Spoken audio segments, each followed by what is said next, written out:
dia 23, continuação do tema Por que devemos levar as pessoas a Jesus primeiro, antes de lhes ensinar as doutrinas bíblicas.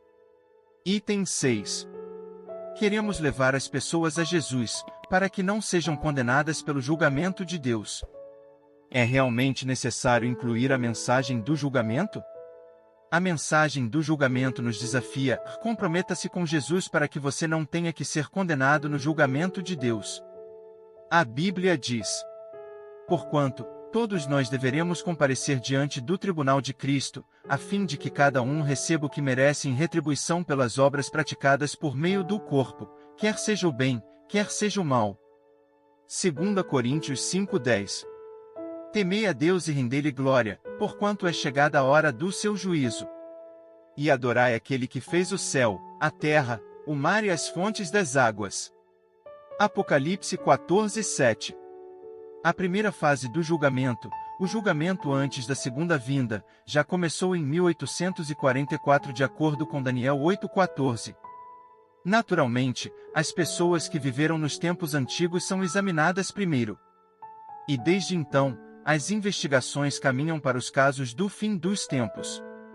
Portanto, ainda que nos tenha sido outorgada a promessa de ingressar no descanso de Deus, tememos que algum de vós pareça ter falhado. Hebreus 4:1. Este texto nos incita à contemplação. Estou salvo?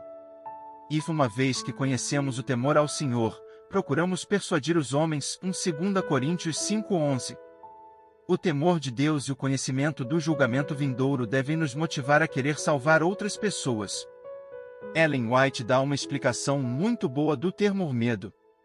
O Senhor deseja que seu povo confie nele e permaneça em seu amor, mas isso não significa que não teremos medo ou receios. Alguns parecem pensar que se um homem tem um temor pleno dos julgamentos de Deus, isso é uma prova de que ele está destituído de fé, mas não é assim. O temor adequado de Deus, em crer em suas ameaças, produz os frutos pacíficos da justiça, fazendo com que a alma trêmula fuja para Jesus. Muitos deveriam ter esse espírito hoje, e se voltar para o Senhor com humilde contrição, pois o Senhor não deu tantas ameaças terríveis, nem pronunciou julgamentos tão severos em sua palavra, simplesmente para tê-los registrados apenas, mas ele quis dizer o que disse. Paulo diz, portanto, compreendendo o que significa temer ao Senhor, procuramos persuadir todas as pessoas. Ellen White, 21 de outubro de 1890. Como podemos encontrar um equilíbrio entre as diferentes afirmações sobre o temor? Por exemplo, temos em 1 João 4,18: no amor não há medo. Quando penso em Romanos 5,5, então percebo porque Deus derramou seu amor em nossos corações, por meio do Espírito Santo que Ele mesmo nos outorgou. Cristo vive em nosso coração por meio do Espírito Santo. Quando Ele está em nosso coração e permanece lá, então Ele nos representa no julgamento. Ele diz em João 5,24: em verdade vos asseguro. Quem ouve a minha palavra e crê naquele que me enviou tem a vida eterna, não entra em juízo, mas passou da morte para a vida. Não tem a ver com reverência aqui, mas sim com medo, dúvidas. Temamos. Mais 2 comentários sobre esse texto. Acreditar é vital. Certa vez, pesquisei o seguinte na internet: crença segundo a Bíblia. 4 termos surgiram. Na Bíblia, crer significa confiar, ligar a sua existência a alguém, confiar em alguém e ser leal a alguém. É sobre essa relação de fé com Jesus. A vida de cada indivíduo será examinada no julgamento de Deus. Mas, para todo aquele que crê em Jesus, para os que estão em Cristo, não há condenação, porque Jesus carrega a sua culpa. Isso nos mostra que não basta falar apenas do amor de Deus. Embora seja naturalmente o nosso objetivo principal, devemos também salientar que um dia teremos o acerto de contas com Deus. Não devemos omitir a mensagem do julgamento. Mas é importante transmitir isso com sabedoria. Ao mesmo tempo devemos deixar claro que com o julgamento, todo mal terminará e, portanto, toda disputa, toda doença e toda dor serão erradicadas. Não haverá mais angústia ou morte. Além disso, devemos salientar que todos os que vivem intimamente ligados a Cristo não precisam ter medo do julgamento de Deus. Deus promete a cada pessoa que está em Cristo absolvição no julgamento. Na campanha russa durante a Segunda Guerra Mundial, ocorreu o seguinte: os soldados alemães estavam nas trincheiras da linha de frente, e sabiam que estavam em oposição aos russos. Uma tropa de soldados alemães juntou-se a eles, e momentaneamente eles não reconheceram onde estava a linha de frente. Eles teriam ido diretamente para os braços dos russos, se um soldado alemão na trincheira não tivesse gritado "pare". Só então eles perceberam o perigo em que estavam. Os alemães nas trincheiras queriam salvar seus camaradas. Também somos obrigados a alertar nossos semelhantes sobre o julgamento de Deus, e devemos mostrar a eles a solução para esse problema. Cheios de amor dizemos às pessoas que haverá um julgamento. Eles então têm a chance de se proteger. Se negamos isso a eles, um dia eles poderão nos reprovar amargamente. É nosso dever mostrar a nossos semelhantes uma alternativa para que possam tomar uma boa decisão. 7. Testemunhar de Jesus também é benéfico para nós. Falar sobre Jesus é um auxílio para nós. Aqueles que falam de Jesus crescem na fé. Falar de Jesus repercute em mim. Notaremos como isso nos motiva a ter uma vida de oração mais profunda, e a continuar encontrando novas perspectivas na Palavra de Deus. Quando falamos de Jesus no poder do Espírito Santo, estamos semeando amor, alegria e paz. De acordo com o princípio divino de plantar e colher, colheremos o que semeamos. Vamos colher ainda mais. Uma colheita é normalmente o múltiplo da semente. Jesus disse na parábola do semeador 30, 60, 100 vezes mais, Marcos 4:20. Por exemplo, quando semeamos amor, colheremos amor, mas sempre mais do que o semeado originalmente. Lembrai-vos, aquele que pouco semeia, igualmente, colherá pouco, mas aquele que semeia com generosidade, da mesma forma colherá com fartura. Cada pessoa coopere conforme tiver proposto em seu coração, não com pesar ou por constrangimento, pois Deus ama o doador que contribui com alegria. Certos de que Deus é poderoso para fazer que toda a graça vos seja acrescentada, a fim de que em todas as áreas da vida, em todo o tempo, tendo todas as vossas necessidades satisfeitas, transbordeis em toda boa obra. 2 Coríntios 9, 6-8. 8. Por que podemos ser embaixadores de Deus prestando testemunho de Jesus? É um grande privilégio ser embaixador de Deus. Portanto, somos embaixadores de Cristo, como se Deus vos encorajasse por nosso intermédio.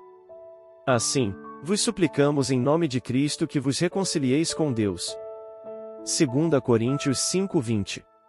Todo embaixador considera uma grande honra representar seu país, seu presidente ou seu rei. Como discípulos de Jesus, somos embaixadores do Rei dos Reis, o Senhor dos Senhores. Esta é a maior honra que podemos ter. 9. Porque o Espírito Santo nos dá habilidade e autoridade divina. Ellen White comenta sobre Atos 1:8.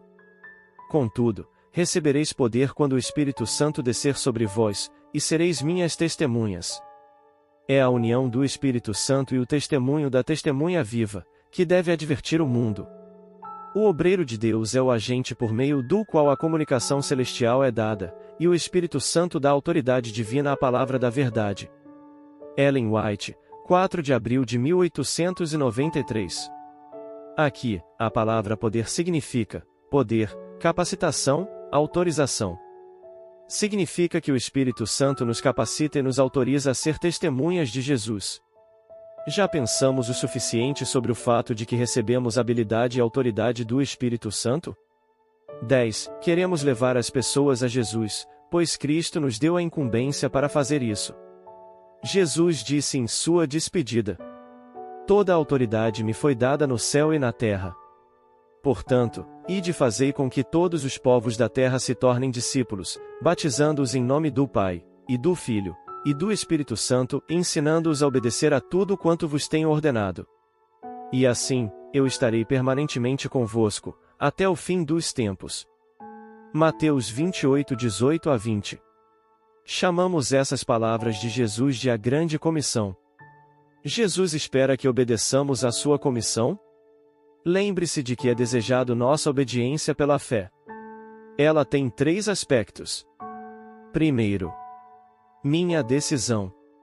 Segundo, meu processo de preparação. Terceiro, a realização de Deus. Vejamos Daniel como um exemplo, Daniel 1, 8 e 9. 1. Daniel colocou o intuito em seu coração. Daniel tomou uma firme decisão. 2. Seu processo de preparação. O que ele mesmo poderia fazer? Ele orou junto com seus amigos sobre a situação problemática. Além disso, ele pensou no que mais ele poderia fazer. O resultado, ele fez uma petição ao mordomo-chefe. 3. E Deus fez com que o chefe dos oficiais fosse bondoso para com Daniel e demonstrasse consideração por ele. Daniel 1:9. Minha disposição para ser obediente sempre vem em primeiro lugar. Eu quero obedecer à comissão de Jesus? Depois de tomar uma decisão positiva, dou início ao processo de preparação que está ao meu alcance. Oro pela pessoa, busco contato e mantenho contato pessoal. Quando Cristo vive pelo Espírito Santo em nosso coração, então Ele nos ajudará passo a passo. Deus quer levar essas pessoas à salvação. Ele trabalhará no coração delas. Talvez exista ainda mais motivos pelos quais queremos levar as pessoas a Jesus. Mas, para concluir, queremos lembrar o que muitos ganhadores de almas aprenderam.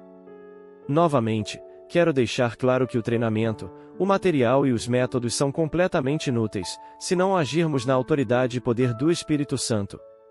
E agora vem a grande questão. Como posso falar sobre Jesus?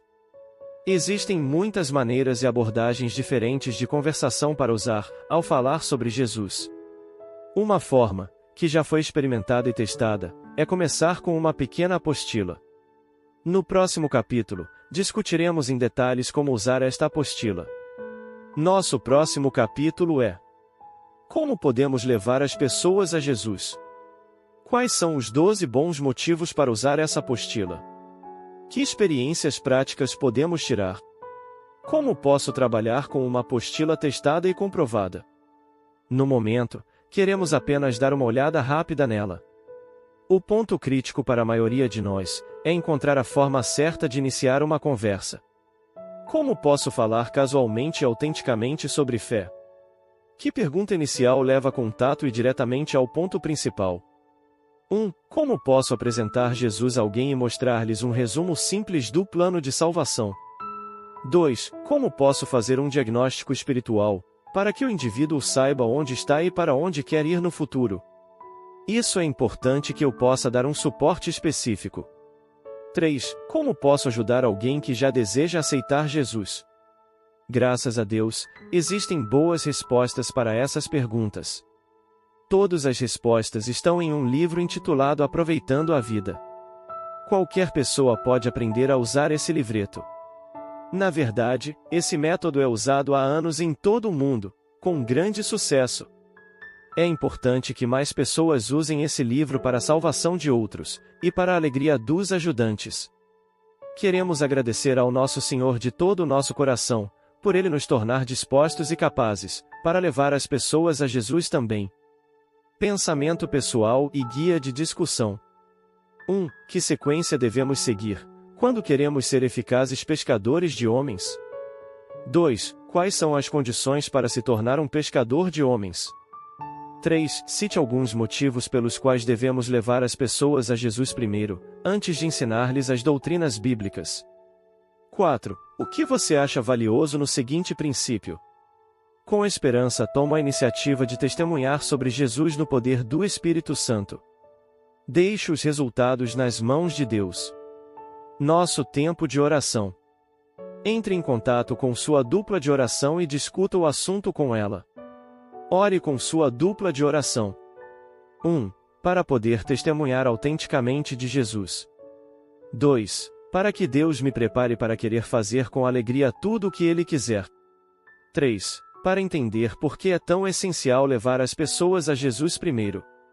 4. Por sabedoria para avaliar corretamente as pessoas com quem estou em contato precisam espiritualmente